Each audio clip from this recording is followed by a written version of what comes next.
just waiting for Thomas to connect now. We've had some technical problems. Hi, Rhoda.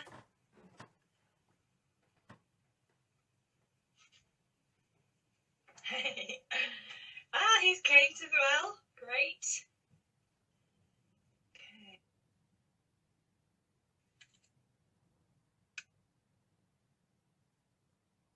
One second, guys. I'm just waiting for Thomas to come.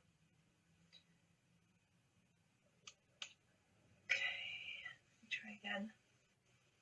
It's my first time doing a live, so bear with me.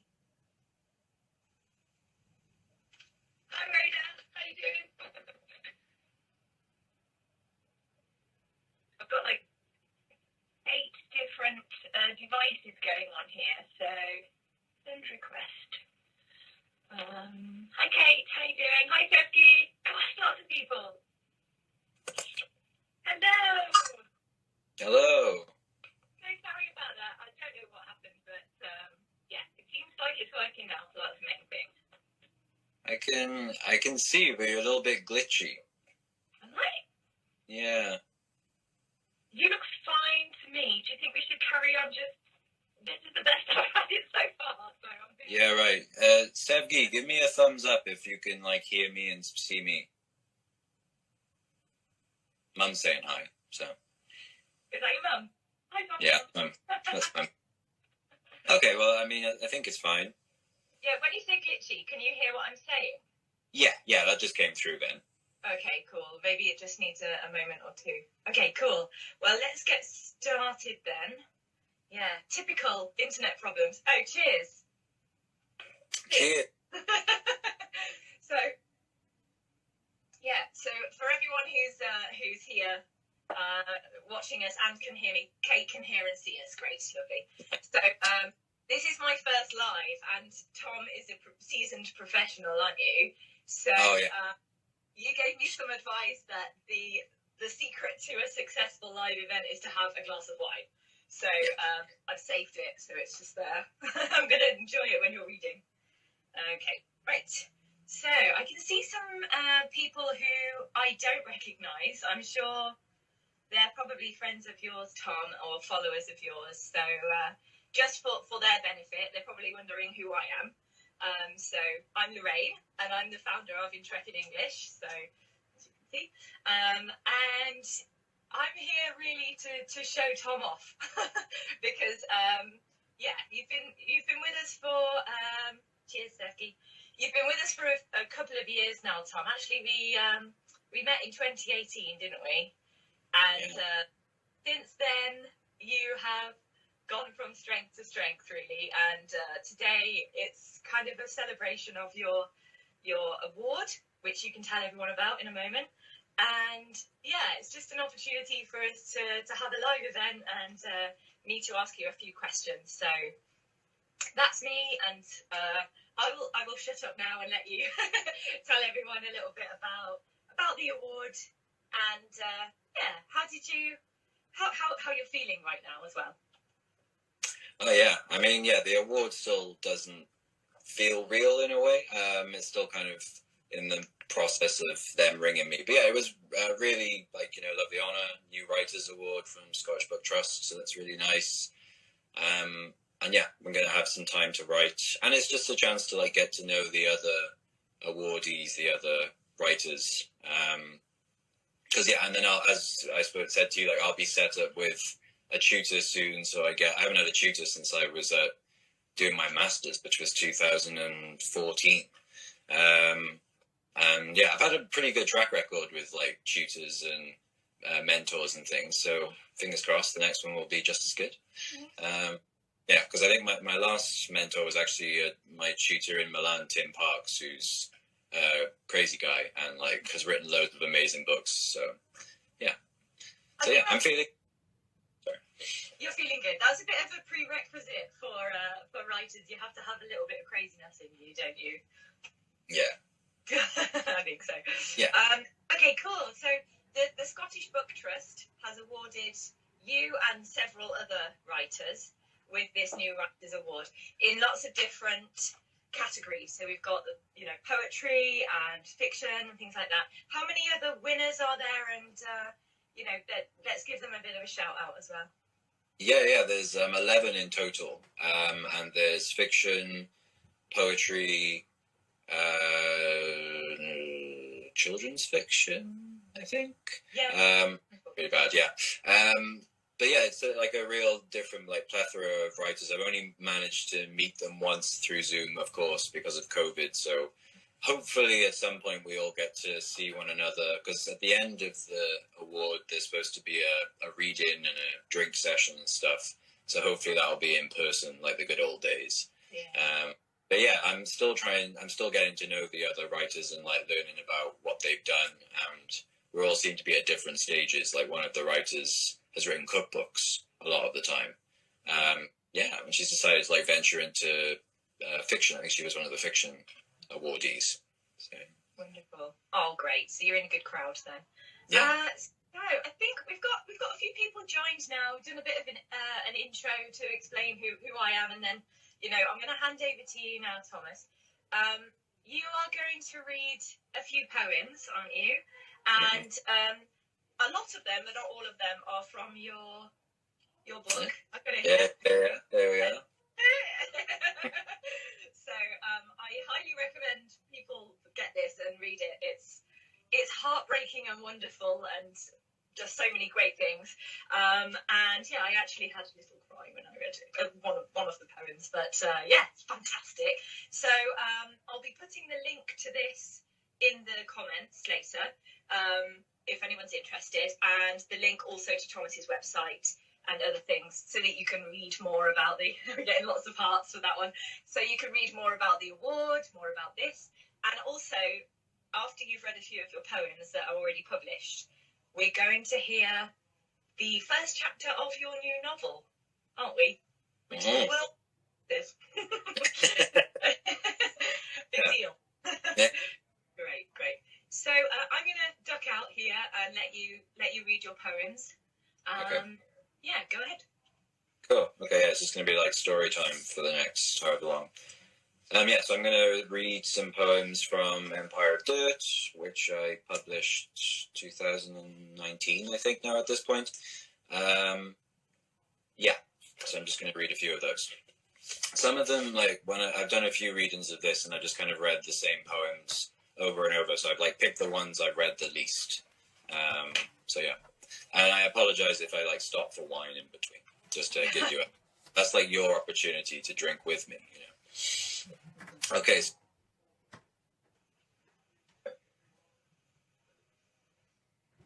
The first poem is called I Drew My Finger in the Blood of a Crocodile's Belly.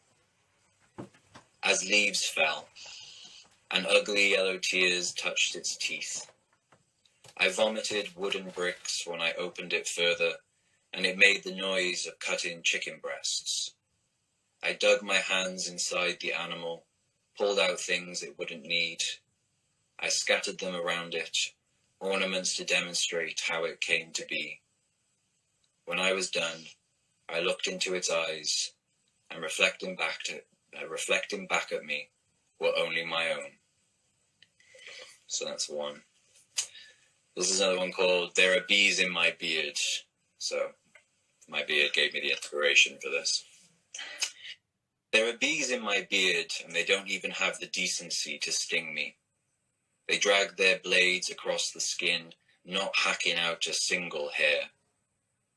The bees drop honey in my eyes and their milky eggs in my ears, so I can't hear their conspiracy. I am filled with the bees' nectar. I am their home, their front doors, their windows. I wake one day to no eggs in my ears, or honey in my eyes, or bees in my beard, with no bee stings to remember them by. Okay, this is a long one, so I'm taking a quick wine break. Okay, you got lots and lots of hearts there. Everyone's loving it. Oh, that's nice. Yeah, because I'm just looking down. I can't see anything.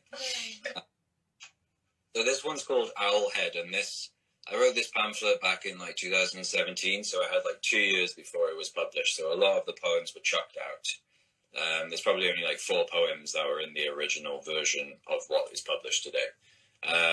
And Owlhead was one I wrote right before I sent it to my agent. So this is like the freshest of them all. And I apologize if I mispronounce anything. Owlhead. As if a child drew it. A big, jagged circle, like a barn owl's head. I have no neck. This has been confirmed. Too many moles like ink stains on feathers, specks on tawny talons. People told me it would get better, but I know something else. Don't tell them who you are here. This logic has its flaws. I can't decide whether the guy looking at me is a potential lover or a Judas or both. I refuse to auction off my truths and hope the buyer is kind. We are not kind to owls. We fear them too much. It is a tale told too often. An owl is a freak because it stays up all night and spins its head like Regan in The Exorcist. When I look out, I know somewhere a screen owl, or an ashy-faced owl, or a dusty eagle owl, or an elf owl, or a papoon bubuk, or a golden masked owl, or a buffy fish owl, or a lesser sooty owl, or a Sri Lanka Bay owl, or a Nixus randi, or a Megascopus petrosoni, or an Otis lita, is going about her business, is alive, pondering, maybe even sleeping on the other side of the world, but dreaming and hoping, maybe perched on a branch, watching the cars go by, maybe ignoring the noise and taking a moment. There is no judgment in the night. My head is obscured, my face hidden. Owls need not consider these blessings. They fly into the dark, away from the eyes, and I flock to them. I go up to the sky, and out, and out. Gonna do a short one to break it up. So if anyone's familiar with the Bible, then you'll know this. This is called Skull. There was this skull that popped out of my rib one day when I was in the apple garden and Lilith was busy dancing with the snakes. You don't expect a skull to come out of there. Those things don't happen here. Not until the trees lost their green, until the skull. That was when I felt pain. And the skull grew laces of golden hair and a mouth of vermilion red. And I knew nothing would be as beautiful or perfect than that moment when the skull from my rib sung to me. I'm taking a quick break. You just got the Instagram live equivalent of a big round of applause, by the way. I think you've already in the last two. Oh, thank you, everybody. So this is the penultimate one from the collection, and this is called Botanophobia, which when I sat down with my editor, I was like, how would you pronounce it? And he was like, I was waiting for you to tell me how to pronounce it. So I go with botanophobia as in botany, afraid of botany as in plants. I have always been a fearful person, scared of climbing trees, scared of the dark, of the sharp edge of a cactus, of the growth of plants, scared of their whispers and seeds, scared of their invisible beating hearts. I ate a seed once. My mother said a plant will grow in my stomach. I curled over the toilet. My vomit looked like rose petals. It smelt of the rudder hawkweeds, red clovers, ragged robins, and meadow buttercups that congregated in my grandfather's garden. That was also quite one of the more recent ones I wrote, and it was actually like 3 pages long. And when I sat down with my editor, he'd crossed out the last 2 pages and was like, I think the first one is the poem. And I totally agreed with him. I was like, yeah, you're right. So that's what the poem. So this is the last one from Empire of Dirt I'm going to read before I read a few other poems from different things. This is Empire of Dirt, the title poem. I look in the mirror and see a stranger looking back. Maybe I see my father, dead and young, covered in pollen. Never dress him in yellow, he said, the bees will always come. Don't dress me. Paint my skin in a color I do not recognize. Paint the answers to how my desires are not what they once were. Paint it in dirt. Run my rules in muck. They've changed anyway. Throw my limits in the filth. Scrub my face in mud. Send me to the forest, to a dark wood, to a land of fallen leaves, to a cold cave where I can scrawl my dreams in blood and the sap of a tree, where I'll rub dill into my wounds and make music only the walls engulf. Send me to find a face, to win my body back. Pray, tell me that my body will no longer lay mute. I remember it like a child remembers its favourite food. I know it exists, this body of mine, where I do not wake to that knock, knock, where I can simply be. This is surely an existence that can occur. So let me be in the woods. Let me scream to the tallest tree and find a fairy or a fool. Let me fall into that dirt and smell the soil of my youth. Let me pull the flower's roots and plant them somewhere on the horizon. Let me tangle daisy chains so I may pluck each petal and ask if he loved me or not. This wood is my mother tongue, my climate. If my body will no longer speak to me, let me place it in the belly of a tree, and barefoot I will walk on. So there we go. Thank you. Wow.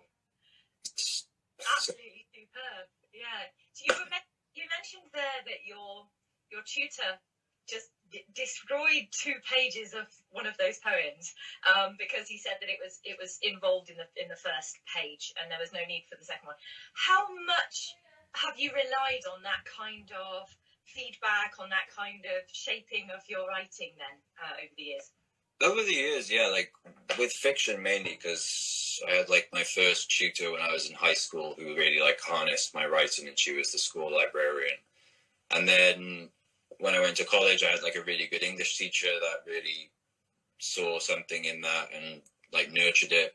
And on it went through university, really. I had really good tutors. And then my friend Andrew Macmillan, who's a poet, and he was the editor of this collection.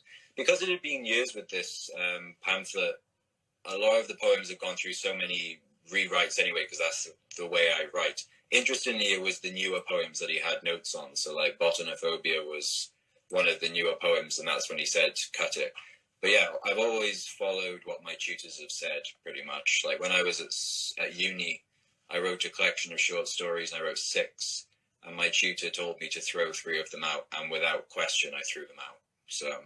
How does that make you feel when someone's so brutal about your work? I would take that quite badly, no? No, I don't. No, I completely agree with them. Like, I mean, the best advice you gave me, which is in the novel writing course, is when you write something, you put it in a drawer for 2 weeks and you come back with fresh eyes. That's the only way you can edit your work. Otherwise, you're just going to see that it's good, really. And I've always followed that advice, and she was the one that had the fresh eyes, and she was right about everything. So probably when she first said it, I was a bit like, oh. And I think maybe after a week or 2, I looked at them and I was like, no, she's right. They're just bad stories. So you just needed some time to digest and come back to it. Yeah. But you need a thick skin if you want to be a writer. Rejection is like a daily thing. So. Yeah, absolutely. I think that advice is true of any kind of writing, though. Really, if you're able to leave it aside for a little while before you proofread it, you can see a lot of things that you'd want to change there as well. Okay, cool. So I've got some questions for you. But if anyone watching this has a question for Tom, then please type it. I'll try and catch as many as I can, and we'll ask him after I've asked a few questions. Sevgi's applauding there. She's excited to ask a question.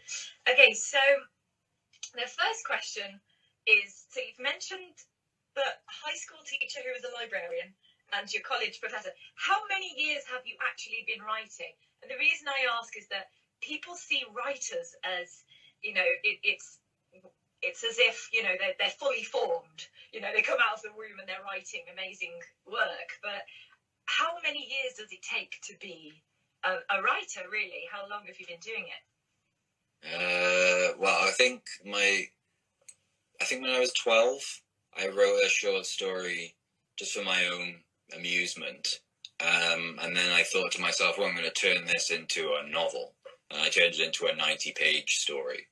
And then I decided to turn that into a series of really bad novels. So I've been like writing since I was 12, really, and kind of seriously writing since I was 14. I remember thinking Penguin would or Random House would take one of my bad novels. So I sent it to them, and they sent me a really lovely, no, you should probably learn more about writing. You're not going to be some 14-year-old prodigy, unfortunately. So yeah, it took years and years and years, and like only in the last couple of years of like the publication sort of really jumped up, and there's been the pamphlet and stuff. So yeah, so it's 12, so that's way over 10 years, because I'm 28 now. Yeah, they say an overnight success takes 10 years to happen. Okay, someone's asked, I think it's Tom in the comments, has asked 2 questions, in fact.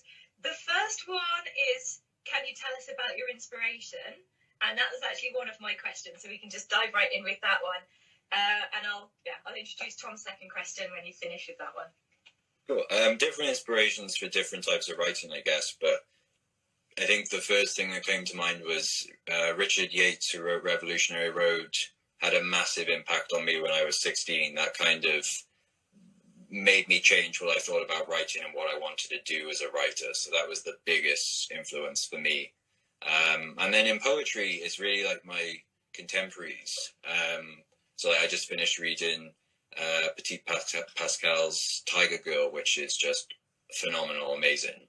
But then obviously there are a lot of poets that are dead. So like Lucille Clifton has a massive influence on me. I recommend everybody just buy her collected poems and just read them all, because they're amazing. So yeah.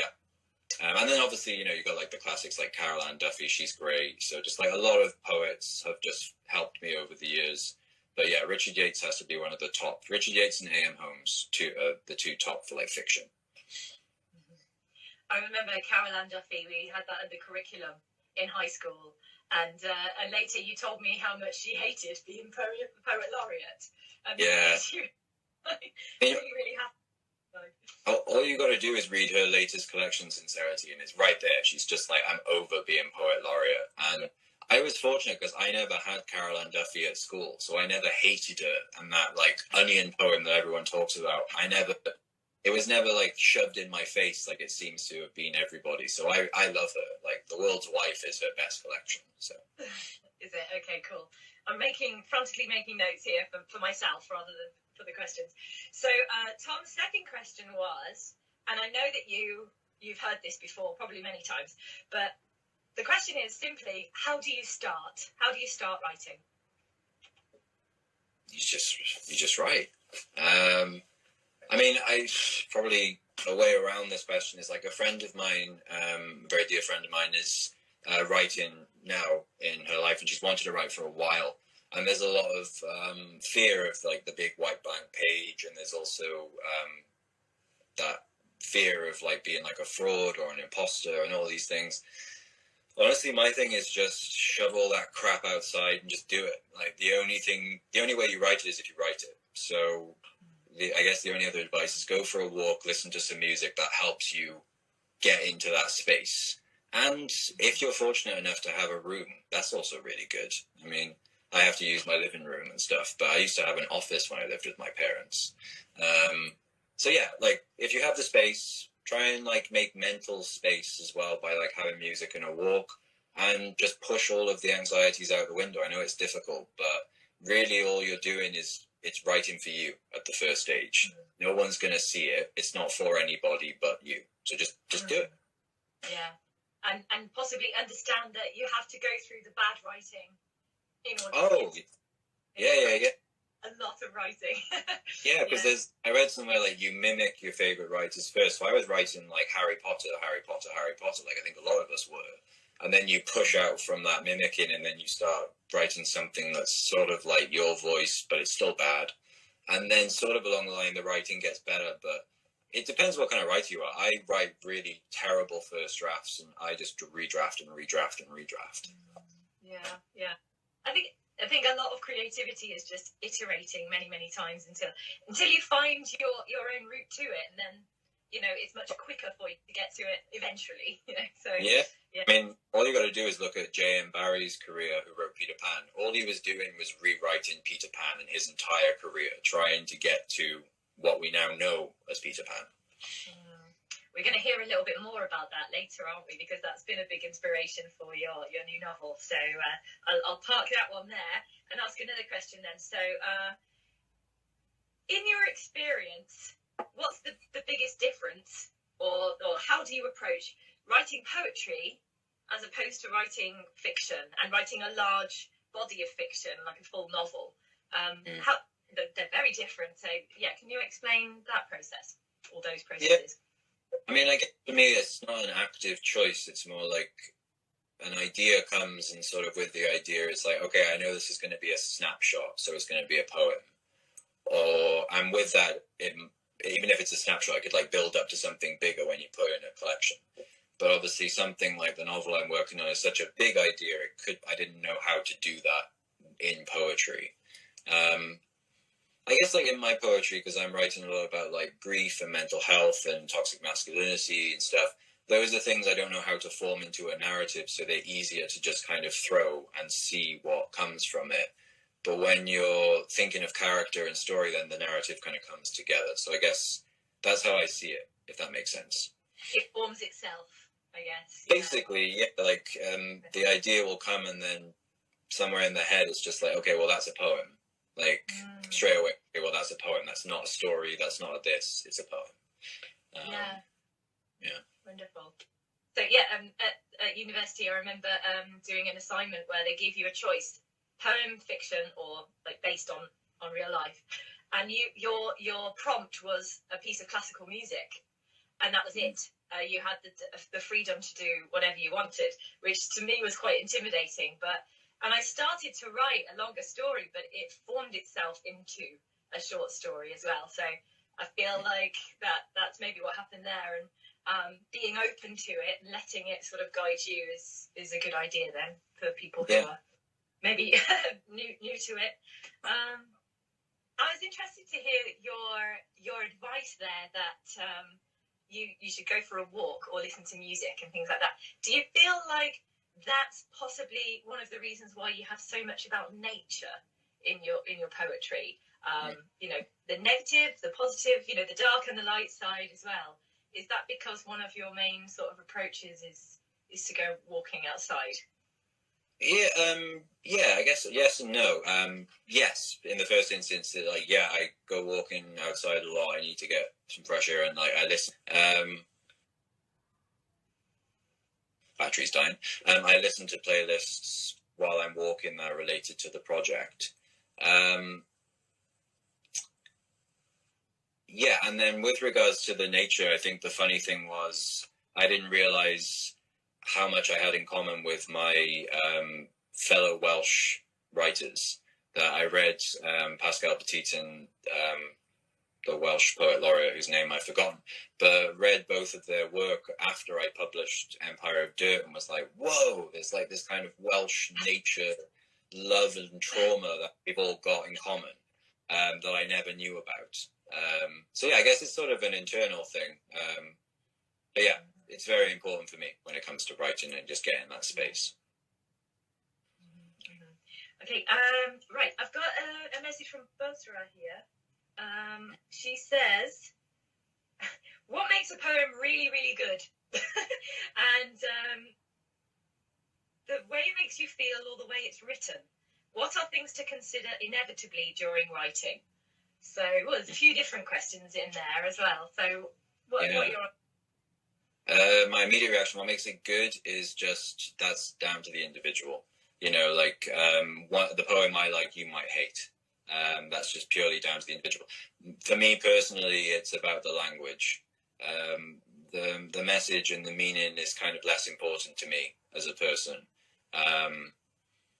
Sure, if the message, like, you know, I read a collection called Dad, Remember You're Dead, and the whole message of that was more important when it actually came down to it, because the topics she was talking about were really interesting and important. But generally, it's if you've got beautiful language put together in a way that evokes an image that makes you feel something. I think it's just really natural. You know, if the writing comes together quite well, the image comes through, and then you feel it, and it's very personal. Yeah. I love that moment when you're reading a really good bit of poetry and you get to the end of the line and you just need to take a breath before the next one because you're like, wow, you carry on. That's just the best feeling. Okay. So a lot of the people who've joined us are actually Intrepid English students, and they have some questions about, how to approach writing.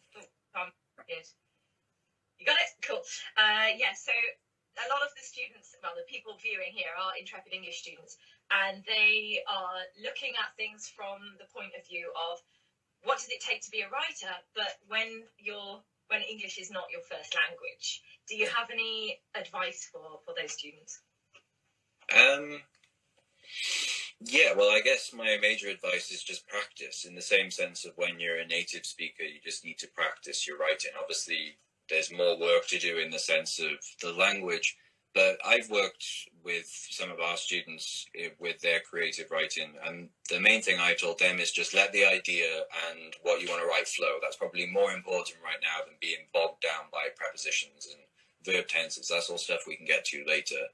Right now, because obviously as a person who's learning English as a second language, you're translating in your head as you write. So there's a lot going on where you've got your imagination and the translation all going at the same time. You don't need to then have the added, is that the right preposition? Is this going on? So similar to the other advice, it's just kind of like relax, just let it be what it is, pretty much. Very Zen advice. Yes, it is, but it's good. It's good advice. That whole stream of consciousness approach to things, where you write and write and write and see what comes, but generally just getting your thoughts down as well, because these students have us as teachers, and they can come to us with that and say, this is what I was going for. Can you help me, formulate it as well? So I know that at least one of the people who are watching, Rhoda, her and I have done that exact thing, and it's just a wonderful moment to help someone to be creative with their writing as well. Yeah, exactly. I just need to blast for like 30 seconds because my phone is dying, so I just need to plug it in. But just no worries. Yeah, no worries. So, Tom next is going to read a chapter of his new book, which is called Never Wonderland. It's the first chapter. His book has not been published yet, so this is a world exclusive. And the first chapter of the book is called Mushroom Cloud. So he's going to read us a few pages, and you'll be able to, I wouldn't say sign up for pre-order the book, but if you're interested in possibly joining a list to have this book when it's available, then just send us a direct message and we'll get back to you with all of the links that you need. So this would be a good time actually to say to those who have joined us halfway through, Thomas is a teacher at Intrepid English, and he has just won an award, the Scottish Book Trust New Writers Award. And he's just read us some poems which were fantastic, and now he's going to read us the first chapter of his upcoming novel, Never Wonderland, and the first chapter is Mushroom Cloud. So I'm going to step out of the way and let you take the... Thank you. Yeah, there's just a little bit before, what do you call that, an epithet or something, a little quote, so I'll read the quote, which is, the only war that matters is the war against the imagination. The only war that matters is the war against the imagination. The only war that matters is the war against the imagination. All other wars are subsumed in it. And that's from a poem called Rant by Diane de Prima. And that's the prelude of the first chapter. So every chapter is from a close third person perspective. So the first character we meet is Alice, who I think we've all met before at some point in our lives. I won't tell you who she is, but you should guess. And it's called Mushroom Cloud, as you said. I'm just going to sit before I start. Okay. Here is a house without books of pictures or conversations. A house without a soul or a purpose or an imagination. A house so quiet and still that all the laws of wonder have fallen out of the windows.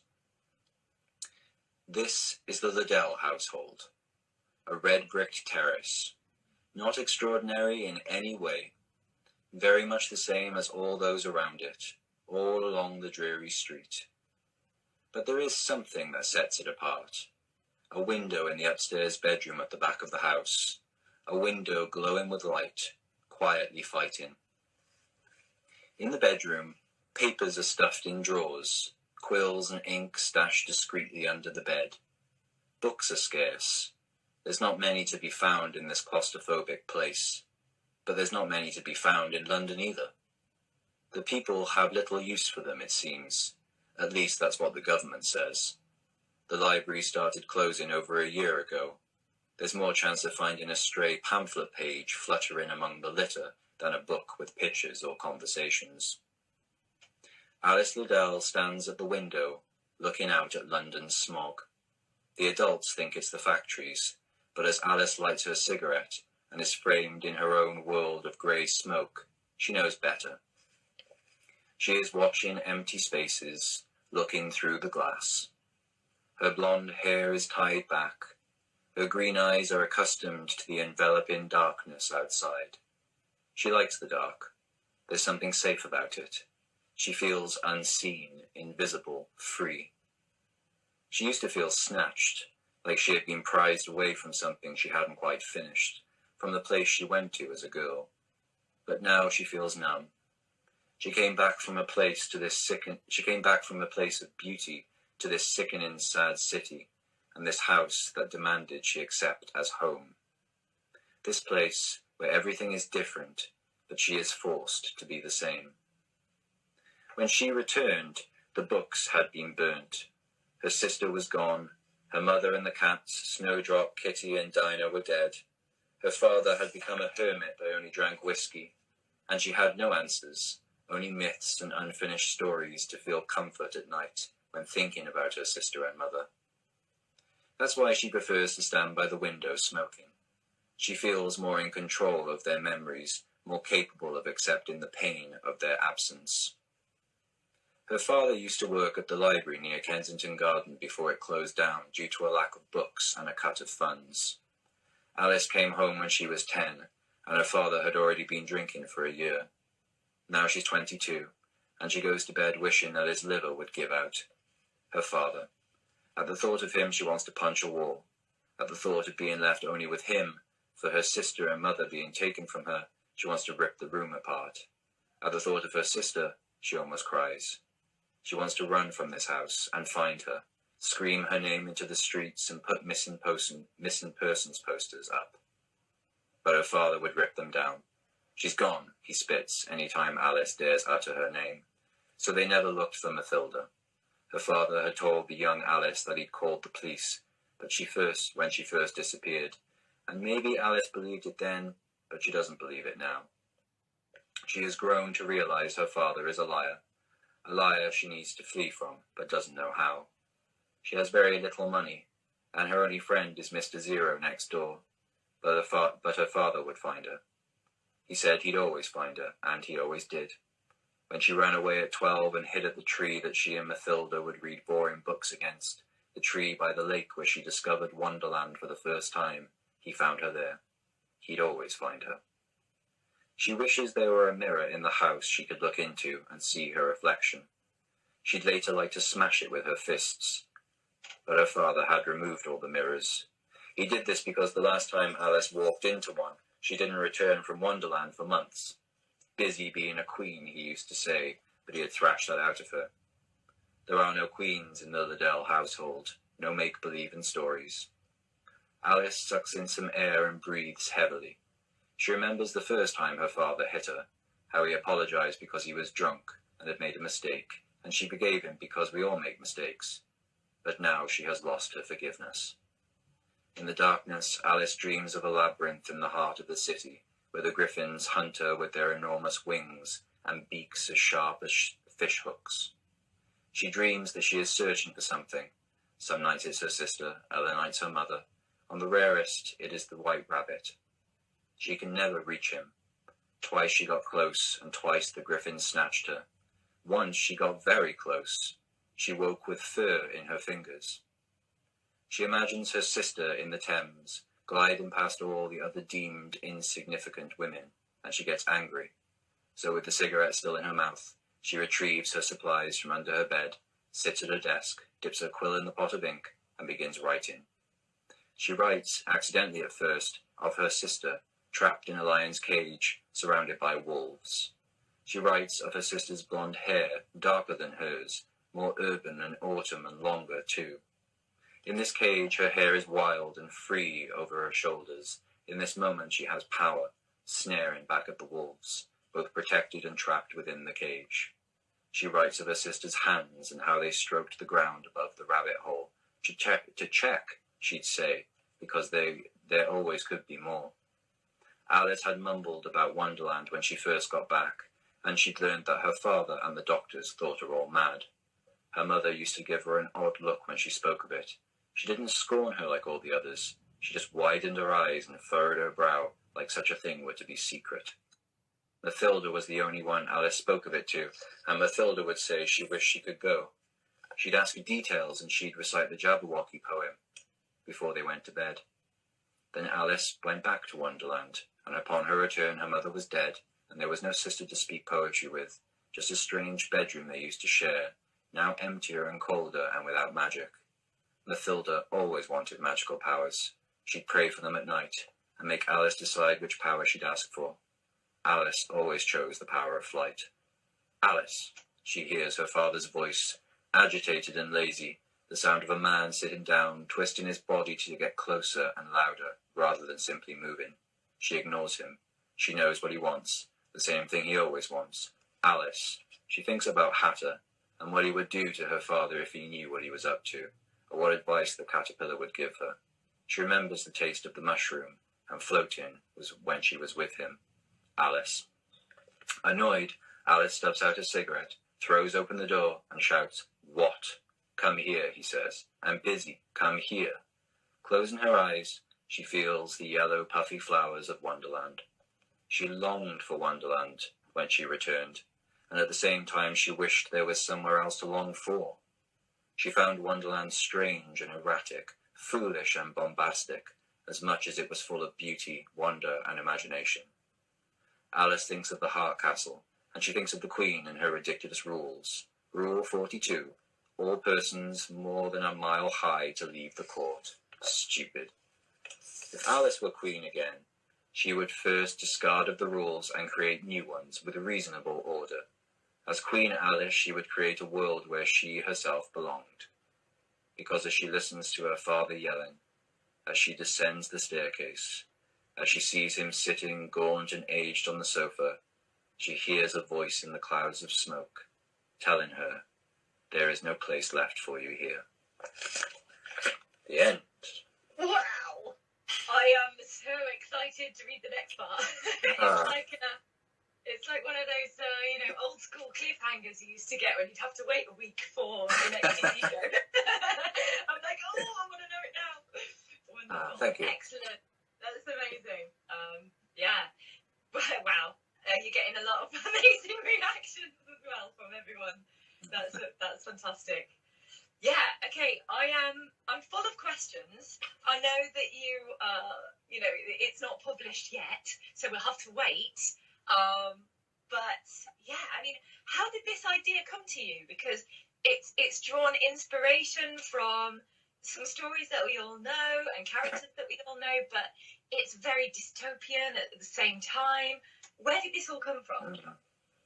Well, I had the idea, as I say, like 10 years ago when I was at uni. Not really sure how it formed, but I know it did. I think back when I had the idea, it was like going to be set in the 20s, which I think it still kind of is. I've just decided to not give it a date. There we go. I remember where it came from. I was at college and we read Hard Times by Charles Dickens, which is the other opening. And the opening to Hard Times is, the first line is literally, "Now what I want is facts." And it's this character, Thomas Gradgrind, he's the head teacher, and he's not interested in make-believe or wondering. All he wants are facts, because that leads to a good job and a good profession. Don't dilly-dally with art, that kind of thing. So that kind of germed into like meeting other characters, and it all sort of came together. And then, yeah, originally it was a smaller idea, and then as the years went by, it got bigger and bigger and bigger. So that's why every chapter is like close third person. So there's lots of different perspectives that build up to what happens later. But yeah, there's a lot of like foreshadowing, which is also part of the course, in the first chapter. So hopefully when the whole series is written, you'll go back to the first chapter and go, yeah, it was all there. So I love those stories where the first time around when you read it or watch it, if it's a film or something, you get a lot from it and it's fantastic, but the second time around you're like, I never saw that the first time. Yeah. That's fantastic. Yeah. So you're mentioning the course here. We'll maybe talk about that a little bit later. That's the course that you've written, which has just gone live yesterday in the Intrepid English Academy. So, but I want to ask you more questions about the book. Do you have any clear idea when that might be available to us, when we can get our next hit? No, I mean, because I finished the first draft properly over the first lockdown. It was like the first time I'd written the end, because just for like the past 6 years, I was kind of working on other things, letting it build, and then finally it was finished. So I'm like as you know, I'm taking 2 weeks off to finish the second draft. And then when that's done, it's like, I need to just read it over then, and then it's good to go. So, but the way we're publishing, it's slow. You know, I need to get an agent, and getting an agent is a really difficult enterprise. So we'll see. I mean, maybe I'll do another reading with you and I'll read the second chapter or something.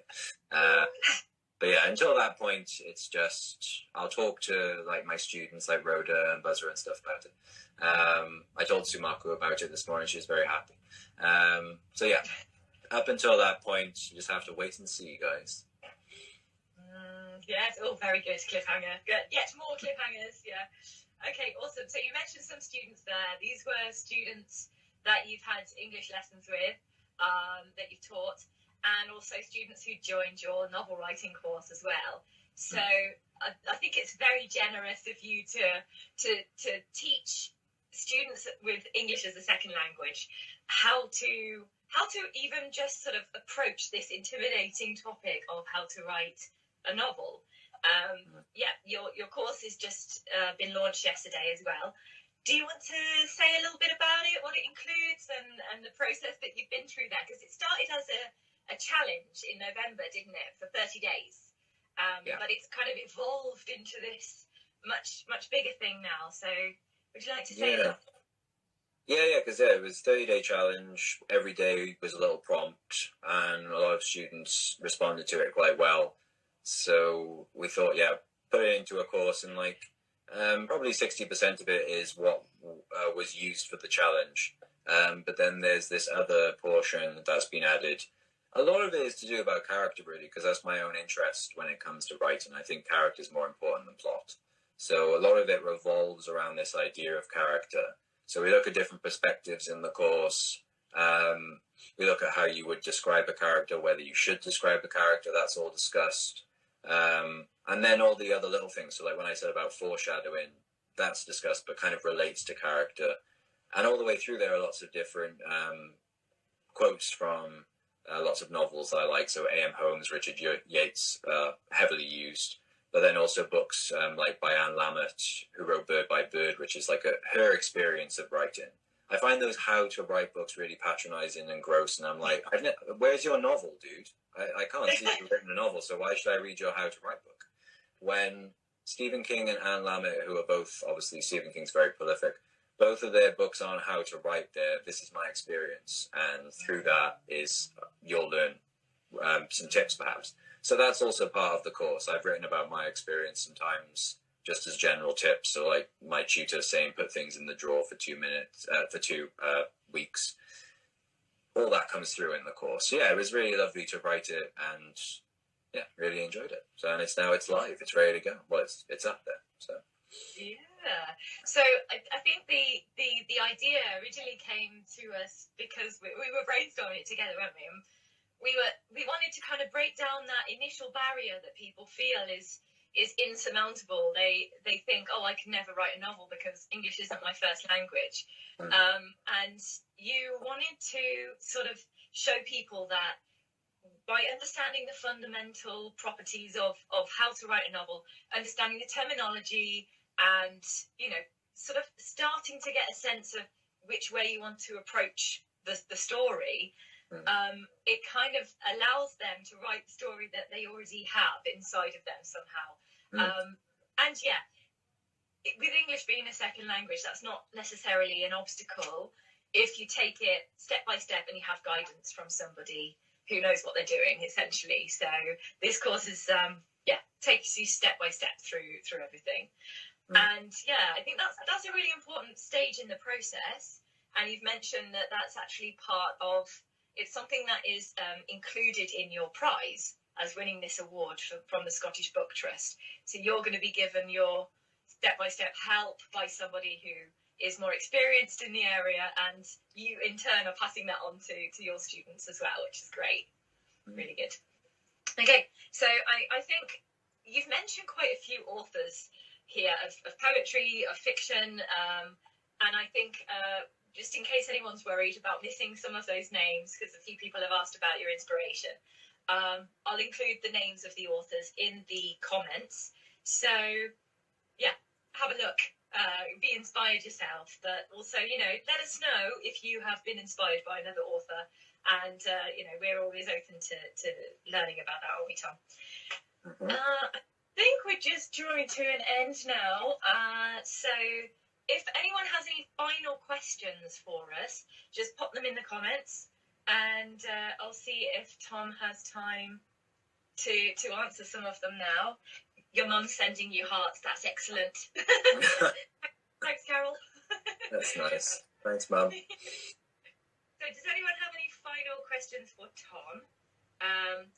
While we're waiting for people to type their question out, just a little reminder to everyone that we are doing a live event every month this year with Intrepid English. So me and one of the other teachers are jumping on Instagram, Facebook, a live webinar, free live webinar, to talk about the English language, what you can do with it, in your case, Tom, and yeah, lots of things. So if you are interested in joining any of those live events, you can find out about those on the Intrepid English website. Again, the link will be in the comments below as well. I don't think we've got any more questions right now, Tom.